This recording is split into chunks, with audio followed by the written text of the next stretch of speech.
Trumpet Daily is presented by Stephen Flurry. The program analyzes world news and history from a distinct perspective and compares current events to prophecies found in the Bible.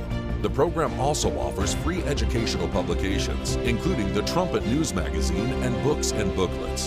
The Trumpet Daily is produced at the Philadelphia Church of God's home campus in Edmond, Oklahoma, and its sister campus in Edstone, England. More information is available at thetrumpet.com.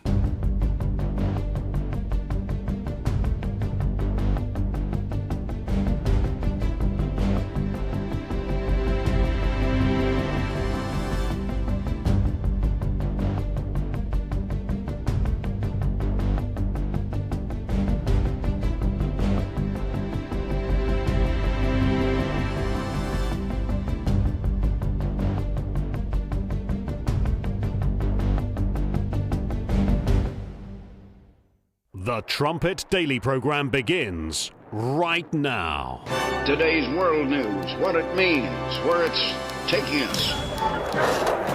I bring you the one and only possible message of world peace. This is a message of hope, tremendous hope. And he said unto me, you must prophesy again. The Trumpet Daily program begins right now. Mr. President, are our relations with Europe deteriorating or worsening? I mean, French President Macron called the Greenland situation colonialism. European leaders have these emergency talks to try to retaliate or stop your plans. You're threatening France with 200% tariffs on wine and champagne. There's been a real reaction from the European group. So, well, they put a service charge on us, which is something that they're going to have to remove. I think we get along good, but, I've always debated, we are always going to be there for them, but will they be there for us? I've always said that, if we ever needed them, because NATO has very much been a one-way street. We actually paid, until I came along, we were paying for, I think we paid 100% the cost of NATO. They weren't paying, and we were paying. We have hundreds of thousands of soldiers in Germany. We have 50,000 soldiers in other countries. We have a lot of soldiers, not only Europe and other places.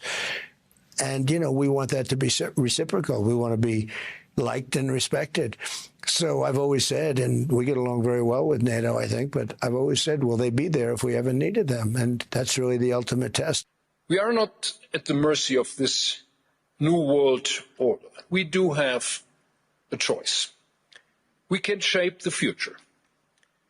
To succeed, we must face harsh realities and chart our course with clear-eyed realism. European friends, if I may say so, our power today rests on three pillars: our security, our competitiveness, and our unity. First, we must invest massively in our ability to defend ourselves, and we are doing this. Second, we must rapidly make our economies competitive, and we are doing this. Third, we must stand closer together among Europeans and among like-minded partners. We are doing this. Today I will talk about a rupture in the world order, the end of a pleasant fiction and the beginning of a harsh reality. It seems that every day we're reminded that we live in an era of great power rivalry, that the rules-based order is fading, that the strong can do what they can and the weak must suffer what they must. Canada strongly opposes tariffs over Greenland and calls for focused talks to achieve our shared objectives of security and prosperity in the Arctic. But when we only negotiate bilaterally with a hegemon, we negotiate from weakness. We accept what's offered. We compete with each other to be the most accommodating. This is not sovereignty. It's the performance of sovereignty while accepting subordination. We know the old order is not coming back. We shouldn't mourn it. Nostalgia is not a strategy. But we believe that from the fracture, we can build something bigger, better, stronger, more just. Thank you very much.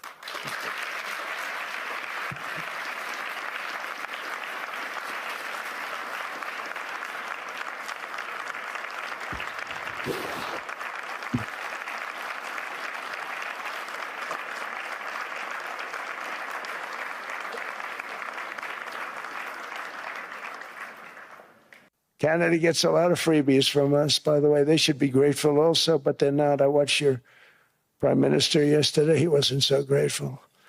But they should be grateful to us. Canada lives because of the United States. Remember that, Mark, the next time you make your statements. Good evening. The clash between the Prime Minister and the U.S. President has deepened tonight with a fresh blow. Donald Trump posting this letter to Mark Carney this evening, withdrawing his invitation to join the Board of Peace on the future of Gaza, calling it the most prestigious board of leaders ever assembled. Canada previously said it would join in principle, but not pay the billion-dollar fee for permanent membership. And now back at home, Carney took his own shot at Trump. The latest report is that the President of the United States has invited more than 60 countries to participate in the Council. Among them is the Holy See. This news was announced by Cardinal Parolin during a recent event. We have also received the invitation to the Peace Council for Gaza. The Pope has received it, and we are seeing what to do. We are looking into it in depth. I believe it is an issue that requires some time to be considered and to give a response. Each country would have to contribute $1 billion to secure a seat on the Council, and although the Holy See has received an invitation, Parolin made it clear that the Vatican will not make financial contributions. It's going to be, I said this earlier in the week, but it'll be interesting to look back on this meeting, this World Economic Forum in Davos, maybe 6-8 months from now, because it's been back and forth. Yesterday was the big celebration, the Board of Peace, all the talk about peace, and you start getting into the details of it. 60 invitations have been sent out. I think 30 or so have accepted. There have been 7 firm no's from European countries.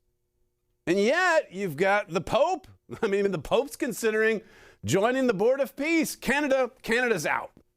Carney offended Donald Trump, so they can't be trusted. Day 2 of the Board of Peace. And you see more of the same. The combative tones, the adversarial speeches, the talk about rifts and fractures and divisions and a new world order. These are not the seeds of peace that will grow to spread over all the earth. They're the seeds, as Herbert Armstrong saw, with the establishment of another organization that was set up for bringing peace to the world, the United Nations, back in 1945. What he saw there at that inaugural meeting was instead of peace, I mean, the seeds for war, the next world war, were being planted. You're listening to Stephen Flurry, and this is the Trumpet Daily. We appreciate you joining us on today's show, the last show of the week. Hard to believe Friday is already upon us, and as the frigid weather sweeps across the Midwest, we'll see what happens to Oklahoma tonight and tomorrow. There's some really cold temperatures up north where the Celtic Throne Group, by the way, is heading into Iowa today, and they have their final show on this mini tour Sunday night at Cedar Rapids. So you can go, if you're willing to brave the frigid temperatures, go to CelticThrone.com and secure some tickets for that final production. Everywhere that we've gone, I mean, we're getting reports back. We got this wonderful review from a Minneapolis newspaper. I haven't had time to get to some of this because it's just been so busy this week with other news. But everywhere we've gone, the crowds have reacted the same way we've grown accustomed to. They just love it. They say it's the best Irish dance show they've ever seen. So hopefully we can keep filling up those seats. But when you look at the numbers, 30 have accepted the invitation, 7 hard no from Europe. No, we don't want to be in the Board of Peace. And then yesterday I showed you the signing ceremony, and President Trump's up there with the sheikh from Qatar, the sheikh, and then the diplomat from Morocco. So everything's good. And then the plans for Gaza and the beautiful pictures. Someone tweeted out this morning, you know, the world's basically lining up to create a vacation paradise in Gaza. But you have to have some kind of hatred for Jews to want to keep killing them and blowing things up. Boy, that tells you about a little bit about not just human nature, but just about the way so many of those young Gazans are educated. Their hatred for Jews, it supersedes just receiving all of this international aid and construction and acting relatively normal. Day 2 of the Board of Peace. And Canada, that's America's neighbor. What did Canada do? Well, I think he offended Trump publicly. And so President Trump publicly sends out the Truth Social post and says, basically, you're out. You're disinvited. Does this sound like peace is about to break out everywhere? I mean, everywhere you look, you're hearing the words of war. Words of war, words of war. And then the next day, peace, peace. And then the next day, we got to build our military. You heard Merz there, the Chancellor of Germany. We've got to build up our military. We need a supersized army, and we've got to do it fast. They've gotten the message in Europe. And even President Trump saying to Maria, yeah, I think we'll always be there for NATO, but will they be there for us? That doesn't sound like words of peace, or at least the belief that there's going to be peace. It's definitely exposed. President Trump and this meeting and the crises over Greenland and other hot spots, it's definitely exposed how fractured Europe really and truly is. But Europeans are seeing this too. And it just highlights the need for a strong man. They'll get one. They'll get one. And the thing of it is, when Merz is going up there now, I mean, he's speaking more boldly about we've got to have the military, we've got to have the German war machine. And he can do this now because it has the full support of President Trump's administration. It has the support of other European nations. Nobody has any concern whatsoever. Build the military machine, the war machine, and then maybe join the Board of Peace. Here's more from Merz. This was earlier today, I believe, clip 1. The calm and peace up here on the magic mountain in Davos is at stark contrast to a world whose old order is unraveling at breathtaking pace. We have entered a time of great power politics. The international order of the past 3 decades, anchored in international law, has always been imperfect. Today, its very foundations have been shaken. This new world of great powers is being built on power, on strength, and when it comes to it, on force. It's not a cozy place. I mean, those, again, even Carney's speech. I mean, one thing you've got to give Trump credit for is when he gets up there, I mean, he starts, he has some emotion with it. It's all very subdued sounding, but listen to those words. Don't let this, what looks like a beautiful picture, remember the Gaza picture? Don't let that take away from the stark contrast to a world whose old order is unraveling. Look at the words he uses. The old order, the foundations have been shaken. The new world of great powers is being built on power, strength, and when it comes to it, on force. That's the Chancellor of Germany. Sometimes you've got to use power. Sometimes you've got to use force. And as it happens, they're building a war machine for that very reason, for that purpose. And the world will yawn and move on to the next story. tomorrow, maybe tomorrow again, we can talk about peace and have a signing ceremony. This is clip 3.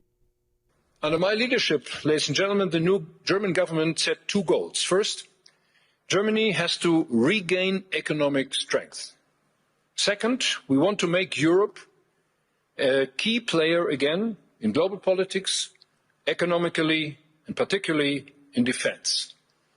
We need to be able to defend ourselves, and we need to do so fast. We must become capable of defending ourselves on our own in Europe. We want to reduce dependencies that currently make us vulnerable. And fourth, we want to ensure that our economy can tap into its full potential for innovation and growth. This will only work if we work together as one European Union. And be assured, Germany pledges to take a special responsibility here. Germany is going to take the lead. I mean, the European Union is going to be refashioned. 10 kings, one mind, iron and clay, but the strength of iron for a short time. It's happening.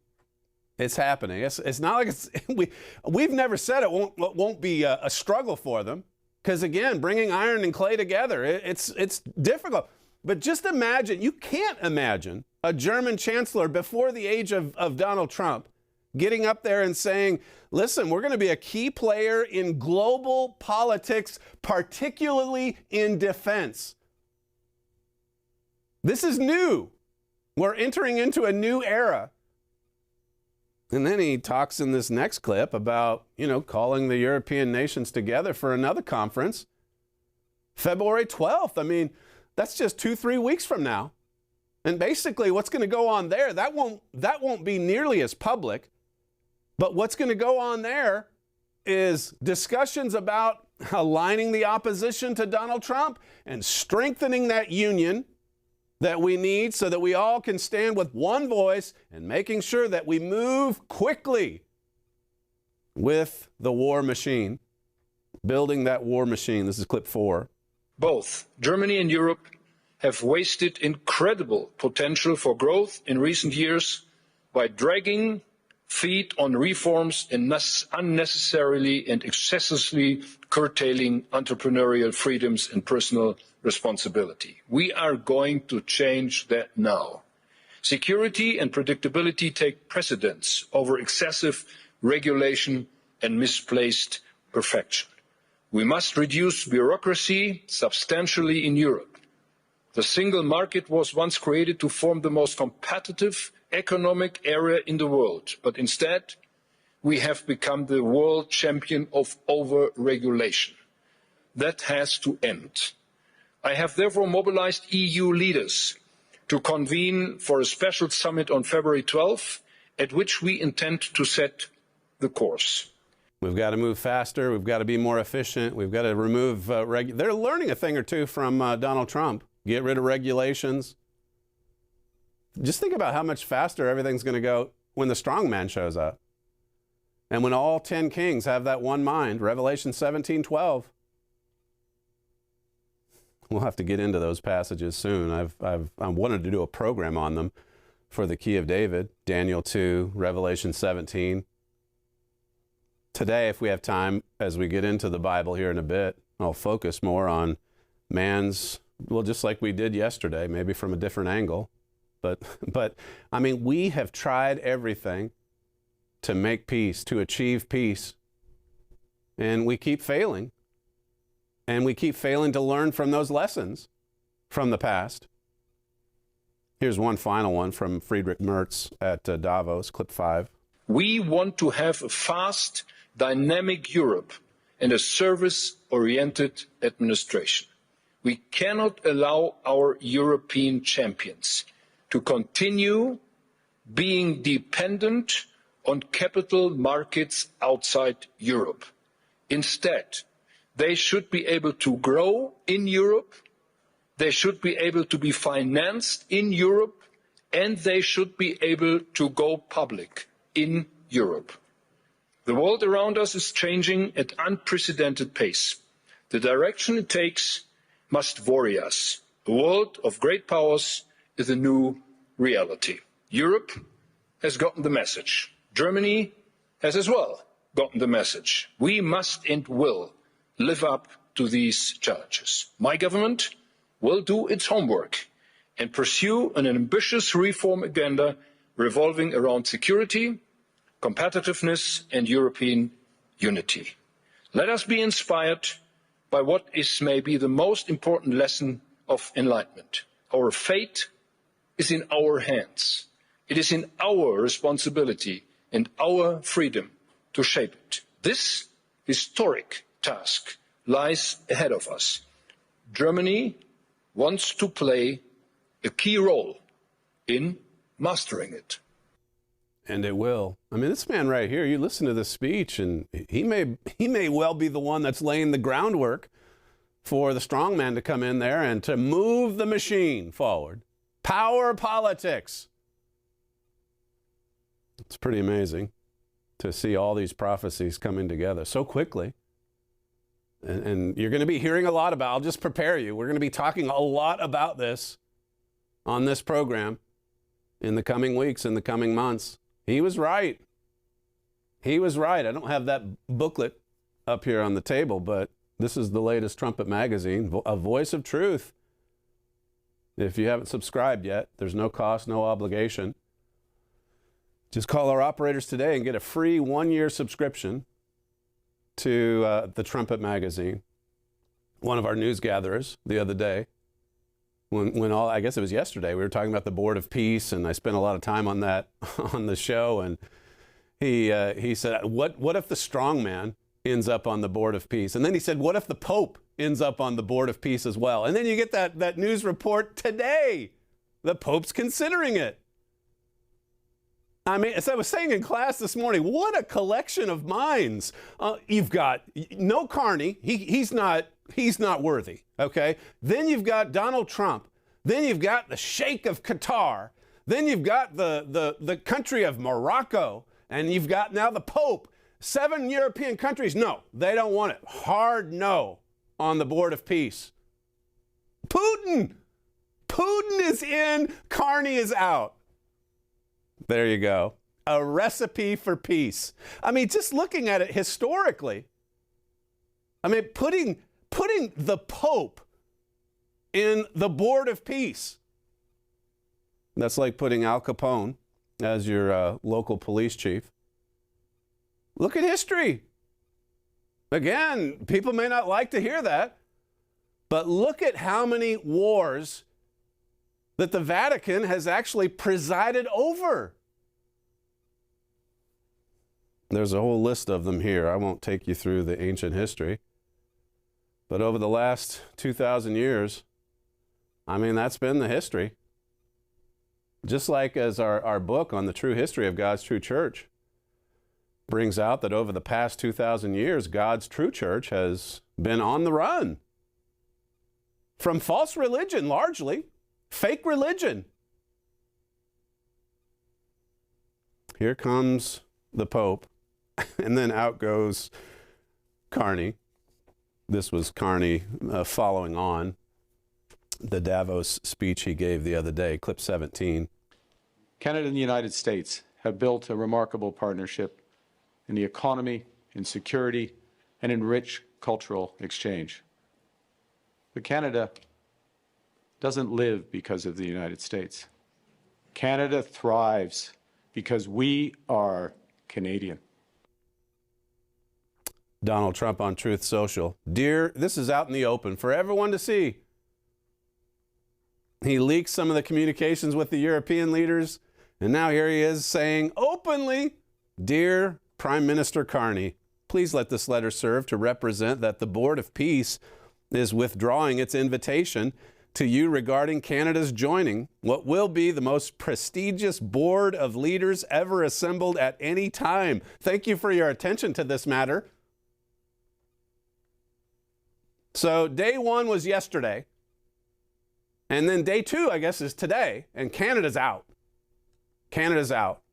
Putin is in, Qatar is in. So you can sponsor Hamas and be invited to the Board of Peace.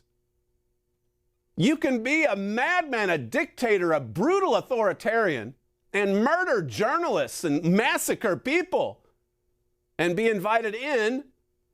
But if you insult Donald Trump, you're out. You are out. They might as well call it the Board of Trump. In what world is Putin in the so-called Board of Peace and Carney out? I understand there's some pretty big differences politically between Carney's administration and Donald Trump's.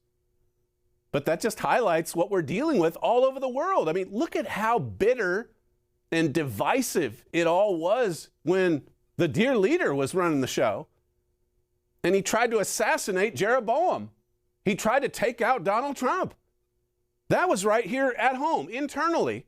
I mean, that is sharp, demonic division. You watch that officer, the Capitol Hill officer, he was in one of those hearings yesterday, I think for, I forget the name of the guy that was Joe Obama's hitman, basically, looking at the investigations and such. But Fanon, he's walking out, in many ways, a man of ill repute, bad character, lied, set up the January 6th protesters. He walks out and, he almost looks like a thug. And he's cheered by all these Democrats. They love him. And then you have all this fighting going on in the hallways and in the hearings. Mr. Chairman, please let him finish. And of course, the guy that's at the hearing, what is it, Jack Smith? I think that's it. He's not going to be held to account. He was spying on all these, the very people that were in that hearing. He spied on some of those Republicans. And he did it in the most deceitful, dishonest, unlawful way imaginable. And he gets away with it. And okay, he has to come to a hearing and squirm a little bit, have a confrontation with one of the ones in attendance. But that's it. Then they just move on. These kinds of sharp disputes, divisions, all this strife, it's everywhere. It's within countries. It's country on country. And you go down into the local level. It's in families, households. We don't know the way to peace. We don't know. It's amazing. You can assemble, 100, 200 people together in this board, but the board itself will expose just how divided we are. Just wait. Just wait. Herbert Armstrong, as I say, it's further on in my notes, but I want to read some of this. He was at, as I say, that inaugural meeting in San Francisco for the United Nations. And see if any of this sounds familiar. Never in the history of mankind has anything like this taken place. It's the greatest, most elaborate conference of world leaders. This is 1945. And keep in mind, like I said yesterday, this is coming out of just the humiliation, it should have been, of man massacring man, 60 million deaths, detonating atomic bombs. And all of these world leaders, these elites coming together. Mr. Armstrong said, I have had the rare privilege of being one of the very few writers and speakers of prophecy credentialed to the conference. Here I've talked with world statesmen. Here I've been seeing power politics in action. Well, it sounds like Mertz. Mr. Armstrong was exposed to some power politics. Here I've witnessed something of the subtle yet fateful arts, skill, and strategy called statecraft and diplomacy in living action as instruments for selfish national advantage. That's what it amounts to. Every man doing what seems right in his eyes.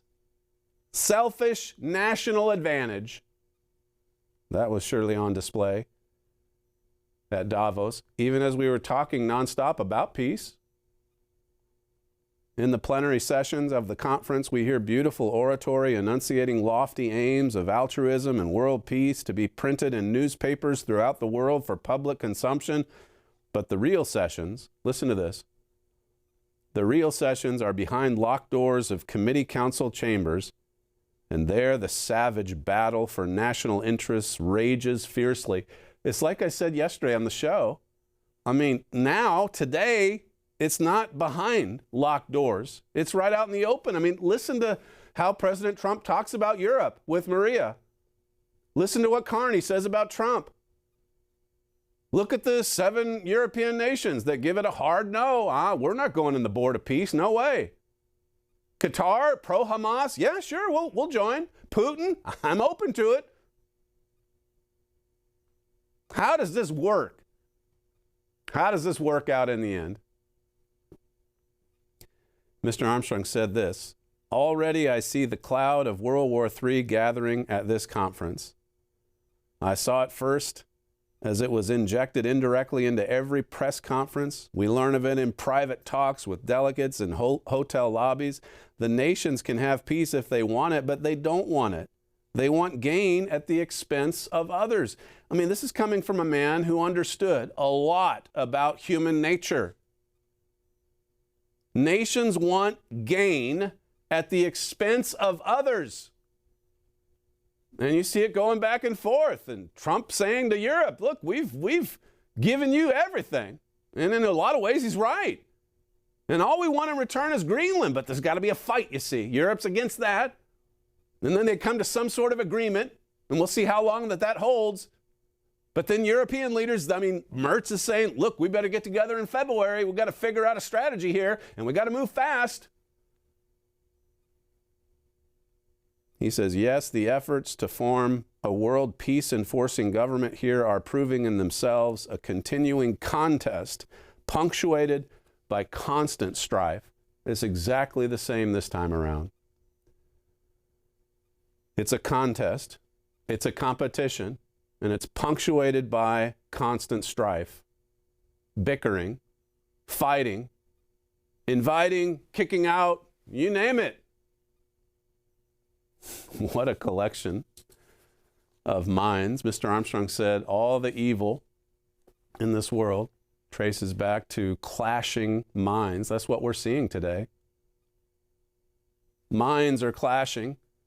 The bombs may not be dropping yet, although they are in Ukraine and other hot spots. But those clashing minds are certainly going to lead to bombs dropping as well. Play what Mr. Armstrong said. This is from, what is this from? This is from 1983 in a sermon, clip number 6. The world is asleep. The world doesn't know what is about to strike. The world is going on as if things are going to continue just as they are. And I am warning you, they will not. There is only one authority that can tell us what is going to happen, that can give us the cause of what has happened and what will happen, so far as that is concerned, and that is the book we call the Holy Bible and its prophecies. The world has tried everything that man can conceive of for world peace. They have worked for world peace. They have fought for world peace. They have striven for world peace. Now, we had, some time back, there was the League of Nations. And then also the Pact of Paris. And then after World War II, there was the United Nations. And then also the World Court of International Justice. But nothing has brought world peace. World War I was supposed to be the war that would end all wars. It didn't end wars. Then came World War II, and it was labeled as the war to end all wars. But as a matter of fact, more than 140 wars have occurred since the end of World War II. This book, the Holy Bible, says that the way of peace they know not. Isaiah 59 and verse 8. Romans 3 verse 17. Old Testament, New Testament. There is a way to peace, but man doesn't know the way. Man doesn't want to go the way. Man wants to compete. Man wants to gain at the expense of others. Man prefers constant strife. President Trump, when he was sitting down with Maria, he, again, just talking about America-Europe relations. This is clip 9. And let's hope that that never happens. We've never needed them. We have never really asked anything of them. You know, they'll say they sent some troops to Afghanistan or this or that. And they did. They stayed a little back, a little off the front lines. But we've been very good to Europe and to many other countries. And, you know, now under my administration, that began because we had a very successful first term. That began then, but it has to be a two-way street. And it's been a two-way street. It's right there out in the open. The seeds of constant strife and bickering. Europe, 7 countries, hard no. They want no part of President Trump's board, the Board of Peace. Here's another from that same sit-down, clip 10. What should we expect from the European countries? I mean, they've got this EU anti-coercion instrument that would be, services, impacting our services, as you said. And then the Danish pension fund said that they're going to exit U.S. treasuries, $100 million treasuries at the end of December. European countries hold trillions of stocks and bonds from the U.S. Do you worry that they would start selling those in retaliation? If they do, they do. But, if that would happen, there would be a big retaliation on our part. And we have all the cards. Confident. Just like Besant the other day. You worried about any retaliation from Europe? Nope. Are you worried about any retaliation from Europe? Well, if they do, they do. But boy, there's going to be retaliation from us. And we hold all the cards. How do you think Europe receives that kind of message? Constant strife on display, bickering, fighting, a war of words, trade wars. Melanie Phillips, she writes of a Caesar in the White House. This was the week when much of the West woke up to the realization that the old world order was dead. A new one was being born, and they didn't like it at all. And it's far from clear that Israel can rest easy either. It's a world of trouble. That's what she's saying. And Davos exposed it. Davos shows just how much trouble we're in. Like I said yesterday, we're living, it may not seem like it, but we're living in a much more dangerous world today, right now, than we were in 1945 after that last atomic blast was detonated. Because coming out of that, there was a little bit of humility. There was certainly some objectivity of looking at what just happened and what the cause was.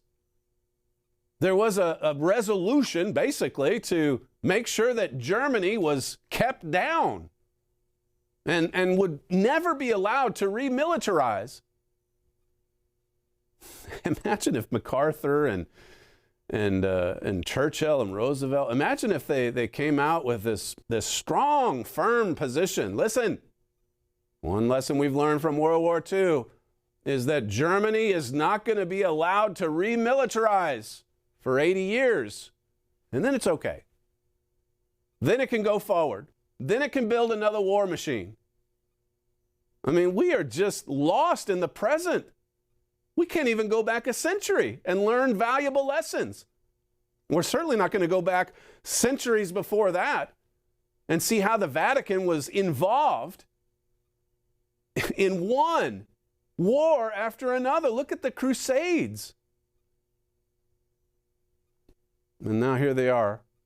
They're going to be invited in to have a say on Gaza and Israel and the Board of Peace. And I mean, they might not even have to pay the $1 billion fee. What an opportunity. I think the strongman's out there somewhere probably taking note. Well, wow, if Putin's in, then I want to be in too. I want to have some say. I want to have some gain at the expense of the others. That's human nature. The Trump administration came to the forum the very belly of the liberal universalist beast, to tell the rest of the West that globalization was dead. It had failed Europe and the United States, harmed their prosperity and growth, and made them dependent upon even subservient to others, including their enemies. She mentions Carney's speech, and then says, these are the leaders who continue to develop economic ties with China. They're all maneuvering. They're all realigning. And so much of the realignment is in opposition to the United States. The world is uniting against America, even as America is inviting the world in to a board of peace. These are the leaders who, for more than 4 decades, appeased the fanatical Islamic regime in Iran as it exported terrorism and mass murder around the world. Yeah, that's right. Allies of Iran. Sponsors of Hamas. They're on the board of peace. Not Carney, but everyone else is.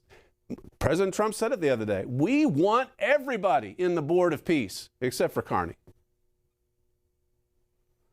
Even now, France, Spain, and Italy are actually blocking the designation of the Islamic Revolution Guard Corps, the main instrument of the regime's global aggression, as a terrorist organization. France, Spain, Italy, no, we don't. We want to make sure that the Iranian military is not seen as a terrorist organization. No, I mean, they're building a war machine. I mean, so is Germany. We all are. And we all want peace. The leaders in Davos have continued to allow Russia to launder its ill-gotten money through their capitals and have done little more than wring their hands over Ukraine. Melanie Phillips says, they say they don't like bullying leaders like Trump, but these countries have themselves relentlessly bullied Israel at its time of maximum need. There's plenty of bullies to go around.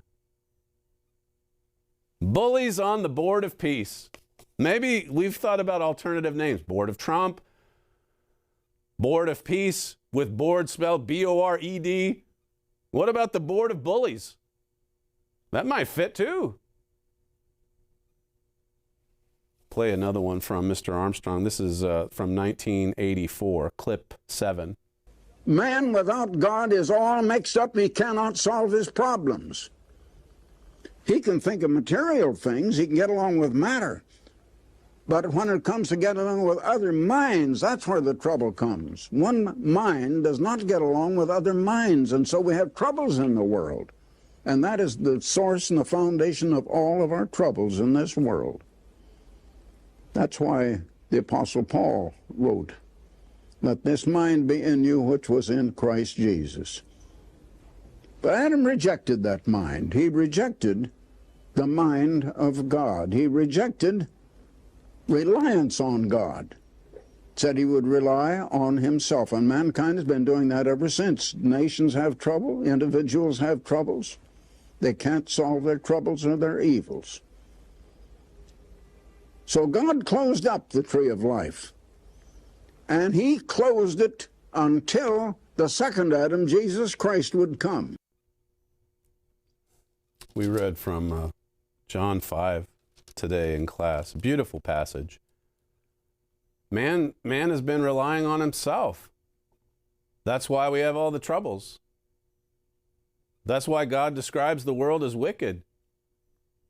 A whole world that lies in wickedness. 1 John 5, verse 19. Read it. The whole world is deceived. Revelation 12:9. 2 Peter 1 and verse 4 talks about the corruption that's in the world. Revelation 20 talks about Satan deceiving the nations. Nations? In this passage in John 5, Jesus said, and has given him authority, well, further down, I can of my own self do nothing. Verse 30. This is the Son of God who would not rely upon himself for anything. He says, as I hear, I judge, and my judgment is just, because I seek not my own will, but the will of the Father which has sent me. Here was a leader who had just judgment because he received it from God. He couldn't have done it on his own. He said as much right here. The reason my judgment is just, the reason it's fair, the reason it's loving is because it's of the Father. And Jesus came to reveal the Father. And look at what man did. They just fought against him. They fought against the Son of God. They tried to kill him. I mean, you can see that in this same chapter. The Pharisees accused him of breaking the Sabbath and then said, well, we want to kill him. And then he said later, I'm the Son of God. And they said, well, because he said he's the Son of God, we want to kill him all the more. How could you respond to the Son of God that way? How could you say, you know what, because he told that man to lift up his bed on the Sabbath, that's worthy of a death sentence, and the killing him is fine, that's okay. But the man carrying his bed on the Sabbath, and Jesus telling him to, well, let's put him to death. He says here, search the scriptures. It says, for in them you think you have eternal life, and they are they which testify of me. These Pharisees prided themselves in being sons of Moses, disciples of Moses. And Christ says here, look into the writings of Moses, because he testified of me. Your own scriptures condemn you. It says, and you will not come to me, that you might have life. I receive not honor from men. That's a pretty big statement there in verse 41. John 5 and verse 41. Christ said, look, I don't receive honor from men. Men hate me. Men fight me. They resist it. What I'm preaching, what I'm teaching. Some of them call me Lord, Lord, but they don't do what I say. Clashing of minds. That's what you see here. You see it all through the Gospels. Verse 42, but I know you, that you have not the love of God in you. I mean, that's stinging rebuke. I know that you men, you religious leaders, the elites of the day, I know you don't have the love of God. This is coming from someone who knew a thing or two about the human heart and its unwillingness to submit to God's holy laws, to submit to the law of love, because we just want to go our own way. We want to do our own thing. We want to do it our way. We want gain at the expense of others. What Mr. Armstrong saw on display at that United Nations gathering in 1945, constant strife. I am come in my Father's name, and you receive me not. If another shall come in his own name, well, him you'll receive. Verse 43 says that. It's another big statement. These are amazing verses. I've come in the Father, the maker of all. I've come in his name, and you reject me. If some other man comes in his own name, you'll accept him. That has been man's way. It was this way 2,000 years ago. It's the same way today, only worse. How can you believe which receive honor one of another and seek not the honor that comes from God only? God is the only source of just judgment, of love.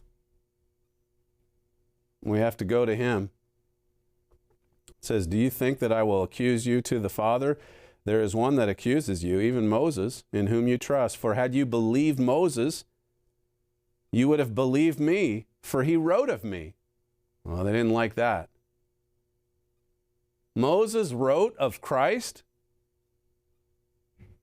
as I say, condemned by their own writings, their own Torah. Verse 47, but if you believe not his writings, how shall you believe my words? That is some strong rebuke You should read the whole chapter. It's wonderful. This is why man's legacy is that of war. Mr. Armstrong, in one final clip I'll play for you. This is from a World Tomorrow program on the Middle East. But listen to, he's speaking, I think, to a leader of the Knesset. This is clip 14. You know, I see now, as I didn't when I was younger, the trouble in the whole world. And it's the trouble here, it's the trouble in other places, and it's the world trouble. It's every man for himself.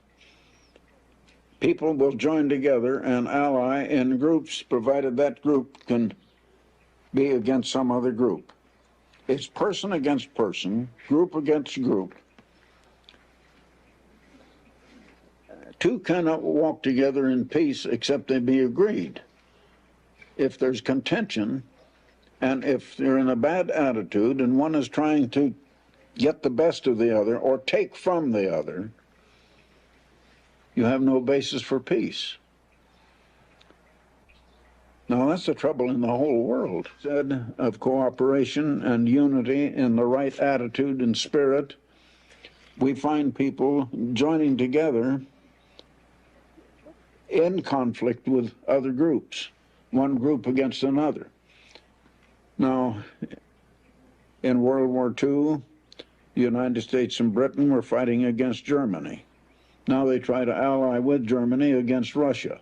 In World War II, the United States was allied with Russia against Germany.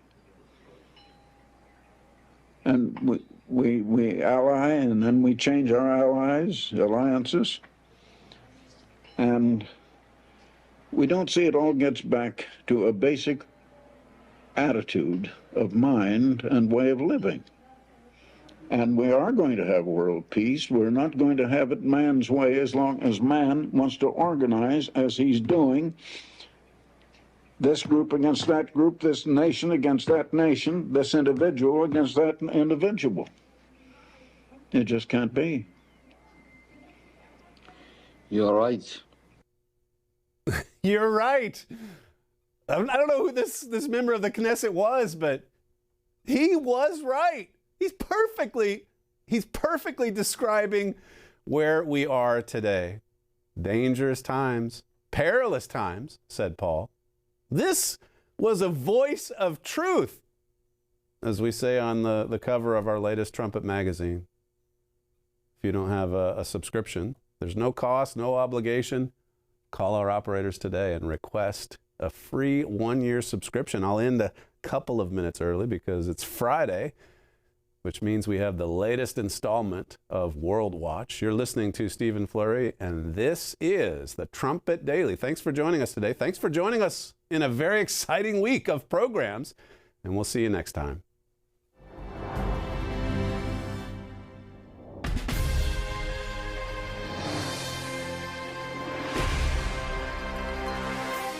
On January 11th, European Union Defense Commissioner Andrius Kubilius called for a powerful standing European military force composed of 100,000 troops. This call arrives as Europe casts doubt on America's trustworthiness to protect it against Russia. Europe also resents President Trump's comments on acquiring or even conquering Greenland. Kubilius even said this unified army could replace the American troops stationed in Europe since the end of World War II. To help make his dream a reality, Kubilius proposed a European Security Council of 10 to 12 key members to decide the most serious defense issues. A unified army is appealing to many Europeans because of Russia's ongoing war in Ukraine. However, the Bible warns that this force will actually be used against America and Britain. For decades, the Trumpet and its predecessor, the Plain Truth, have warned of a centralized European alliance composed of 10 nations. To learn more, read our Trends article, Why the Trumpet Watches Europe's Ongoing Unification Process. Several nations of the BRICS grouping held joint naval drills off South Africa's coast from January 9th to 16th, raising questions about whether the bloc could be edging toward a military alliance. BRICS is named after its first 5 member countries: Brazil, Russia, India, China, and South Africa. In recent years, Egypt, Ethiopia, Indonesia, Iran, and the United Arab Emirates have joined the alliance. The drills included naval forces from China, Ethiopia, Iran, Russia, South Africa, and the UAE. Biblical prophecy says a giant economic alliance will soon emerge and block America and some of its allies out of global trade. BRICS' apparent ambition to transition into a military bloc is one of many developments today showing the eagerness of many nations to work against American power, and it could help lay the groundwork for this prophesied alliance. To learn more, read Building Toward a World Catastrophe by Trumpet Editor-in-Chief Gerald Flurry. For the first time since the fall of the Third Reich, Germany is deploying troops to the Western Hemisphere to deter the United States. The German armed forces sent a team of 13 Bundeswehr personnel to Greenland, the German Defense Ministry announced in a statement January 14th. Greenland falls under the command of NATO headquarters in Norfolk, Virginia, but EU militaries are exploring how to secure Greenland independently from the US and NATO. In doing so, Germany is stepping outside post-World War II boundaries. The current small and short deployment and any future positioning of European troops in Greenland is intended to send a message to President Trump, who has threatened to annex the territory due to national security threats posed by Russia and China. However, Bible prophecy reveals that the greater threat to America comes from Europe. Germany isn't concerned about Greenland's independence or the survival of NATO. It is concerned that Trump's plan will foil its anti-US military strategy. To learn more, read Battle over Greenland.